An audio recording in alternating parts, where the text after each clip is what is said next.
Welcome to English Challenges, where you're going to learn how to speak English naturally and confidently. So I want you to record yourself and analyze your body language. Talk about different topics. Like if you're talking about how much you love travel, in your video you look like this, you're kind of hunched over, your face is just blah, and you're talking about how passionate you are and how much you love cultures. Hello, that doesn't make any sense. So it's confusing to the person you're communicating with. And again, then all I have to go on is your words. So I have to overanalyze your words, which means I'm paying more attention to your English, which is never the goal. I want to hear about your stories. I want you to be interesting so that I can be interested. Okay, that's how that works. You want to convey stories in a way that you're not reporting. So if I ask you, how was your weekend? Instead of saying, okay, I went to the grocery store, I went out with some friends, I went to a restaurant, that's probably good for taking a test. In real life, it's kind of boring. You're just listing things you did. However, if you relax your shoulders, let's say you had a good weekend, you smile a bit and you say, oh, my weekend was so relaxing. I went out with friends for dinner, we tried a new restaurant, it was just really great to hang out. So notice what I did there. So these are things you can do, by the way. In addition to body language and facial expression, in order to be more interesting, I always recommend start your story with an opinion or an adjective. So instead of saying, I went out with friends, I started with, my weekend was so relaxing. As your language partner, as a person conversing with you, that adjective, it hooks me because the immediate reaction is, oh, I wonder why it was relaxing. I wonder why it was interesting. I wonder why it was terrible. The more, and this is where you can then do targeted studying, look up 10 adjectives that you think could describe the different kinds of weekends you normally have, and then try to make it more interesting. So now I'm listening. I'm listening to the reasons why your weekend was relaxing. Instead of listing all the things you did, in this example, all I did was focus on the one that was probably the most interesting. I went out to dinner with friends. We tried that new restaurant. It was delicious.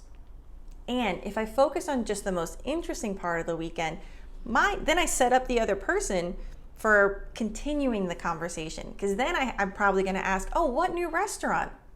I love learning about new places to eat. And this is where we start conversations. So much of our English is spent on fake dialogues or just practicing questions or just practicing responses. What you want to do is you want to create a comfortable atmosphere where someone feels at ease with you, that they can interact with you. And the way that you speak, if you make it engaging and interesting, and you kind of set them up to ask you questions, if someone asks you about the restaurant, notice that I didn't share which one at the beginning. Because if they're not interested, they're not going to ask me what restaurant, and it's just a short little small talk. However, if they are interested, then they're going to ask me which one, and then we can engage in deeper conversation.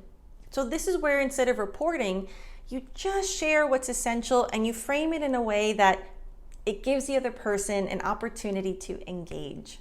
And as you can see, it's absolutely not new or complex grammar. It's just about shifting how you deliver. So start with an adjective, just be concise, pick the most interesting part, and then leave out just enough to where it gives the option, if the other person wants to know more, to ask you.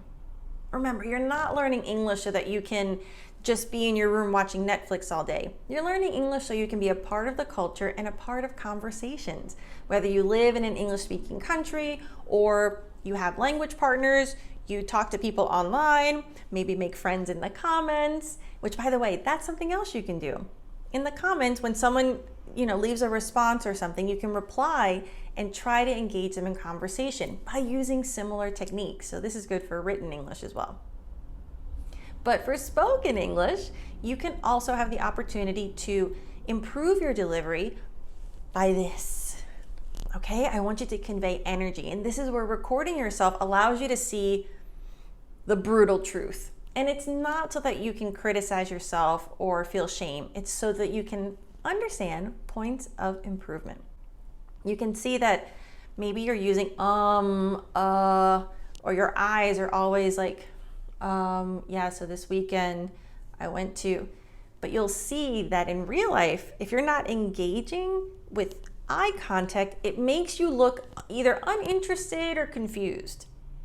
So that's something that you can improve immediately. You can say like, wow, I didn't notice I said so much. Okay. Instead of saying just take a moment to breathe if you need to, if you need some time to think. If you notice that you're not really making eye contact, yes, it feels kind of weird making eye contact with your phone, but it's good practice. You won't always have someone to practice with.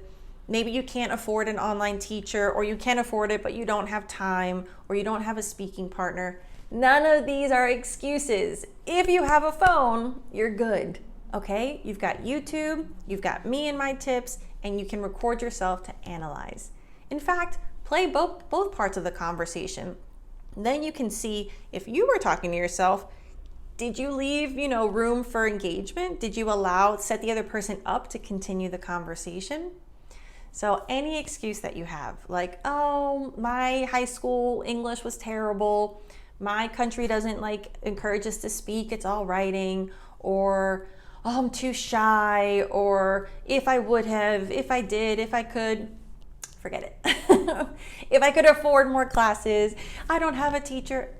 Breathe, okay? Instead of taking all that time to make excuses, find solutions, and I'm here to help. Okay, if you are not a challenger yet, sign up because I'll share a lot of these tips and more videos with you in a weekly email. Make sure to subscribe, but more importantly, sharing is caring. So share this video with someone else who loves American English and who also loves communication skills, learning how to really connect with people. And thank you so much for watching. I'll see you next time.